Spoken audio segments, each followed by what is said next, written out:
Good afternoon. Today I'm going to be talking about interactive technology, and some of the interactive technology I've worked with is um, I've used projectors, I've used some of the apps like Kahoot, clickers. We've used clickers before. That's what I've used as a teacher or as a student, and then in the classroom as a pair, I've worked with the projector and then interactive whiteboards such as a smartboard. We've had that, since I was growing up through K through 12, the white smartboard, whiteboard, and then the projector, the use of that too. And I think whiteboards and projectors are very good uses of interactive technology. They make things easier for students to learn and work and be engaged interactively. We also used clickers for a little while, and I thought those were pretty good. We did them too this one time at this health museum, and thought it was fun taking tests using the clickers, doing various things with them. They're very engaging, and the article we read was very interesting as well.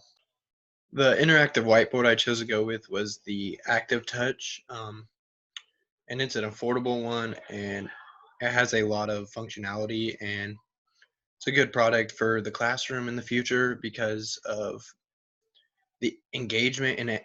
The interactive classroom it promotes because it's touchscreen, it's dry erase, with the white smartboard type markers. It's dry erase and it's touchscreen, and that I think will be useful for any future classroom, especially younger students will enjoy working with that. I mean, they can do different lessons with math, reading, matching things up, and I think that the Active Touch would be what I would choose because it's affordable as well as promotes that interactive and engaging classroom.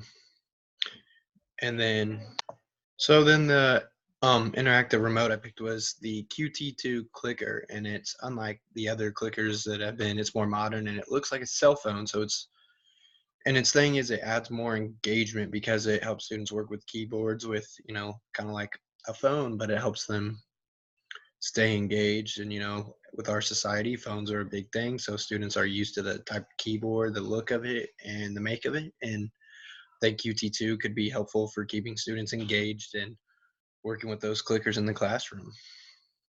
The interactive app that I liked most was Kahoot.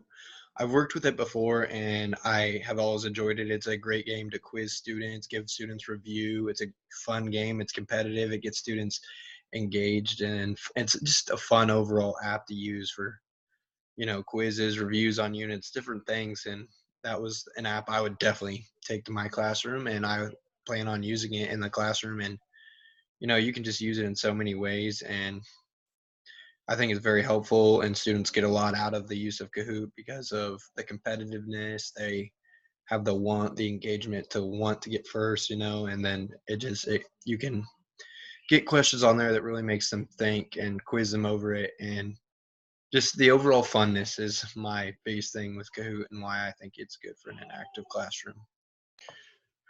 I think that relating to that article, I learned a lot about clickers and how important they can be to a classroom, or how engaged students can be from the use of those. And you learned about a lot of the data that goes along with the clickers and how they've been successful. You can see actual results and a polled group. And I think that clickers could be effective in your own classroom. I mean, I've used them before and I thought they were pretty fun. They keep students engaged. It's a good way to use technology.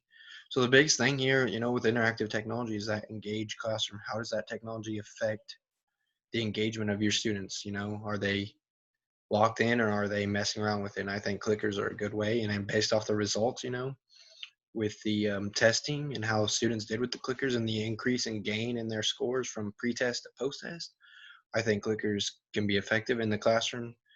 I think I would incorporate it. I don't know if I can be successful as the article talked about, but I think that if you learn, and as a teacher, you always have a learning curve. If you learn about how to use this technology, you can use it successfully and keep students engaged and, keep them progressing with this technology. And that's the good thing about interactive technology. So thank you.